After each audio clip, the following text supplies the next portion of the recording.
Hello everyone. आजचं आपलं पहिलं सेंटेन्स आहे, तिने तुला फोन केला का? सपोज तुम्हाला एखाद्याला विचारायचंय की तिने तुला फोन केला का, तर तुम्ही हे इंग्लिश मध्ये कसं विचारणार आहात? Did she call you? Did she call you? तिने तुला फोन केला का? जर तुम्हाला बोलायचं असेल की त्याने तुला कॉल केला का, तर तुम्ही काय बोलणार आहात? Did he call you? Did he call you? जर तुम्हाला तिने किंवा त्याने ऐवजी बोलायचं असेल की रामने तुला फोन केला का, किंवा राम ऐवजी कोणतंही नाव तुम्हाला इथं घेऊन विचारायचं असेल की तुम्हाला त्या व्यक्तीने फोन केला का, तर तुम्ही ते सेंटेन्स कसं बोलू शकता हे तुम्ही सांगण्याचा प्रयत्न करू शकता. देन नेक्स्ट सेंटेन्स इज, हे होणारच होते. एखादी गोष्ट झाली तर आपण बोलतो हे असं होणारच होतं किंवा हे होणारच होतं, तेव्हा ते इंग्लिश मध्ये कसं बोलायचं आहे? It was bound to happen.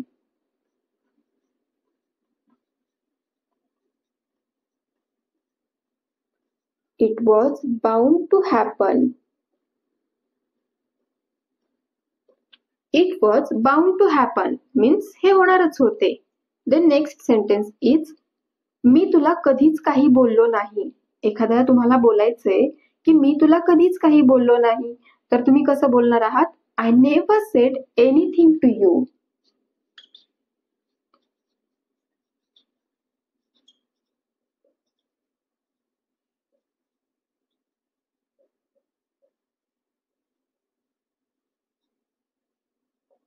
I never said anything to you. मी तुला कधीच काही बोललो नाही.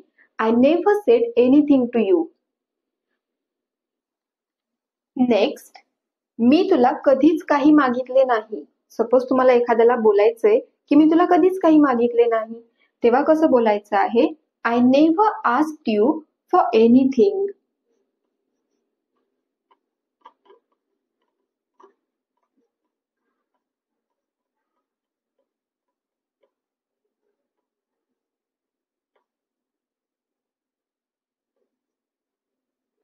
I never asked you for anything. मी तुला कधीच काही मागितले नाही.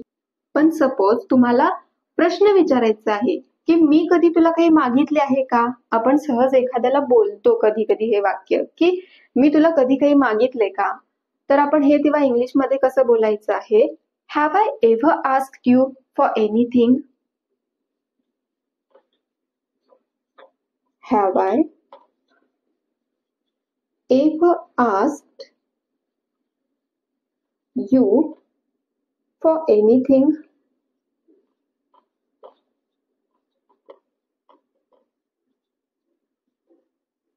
मी कधी तुला काही मागितले आहे का? Have I ever asked you for anything? First sentence आहे, मी तुला कधीच काही मागितले नाही. I never asked you for anything. Then, मी कधी तुला काही मागितले आहे का?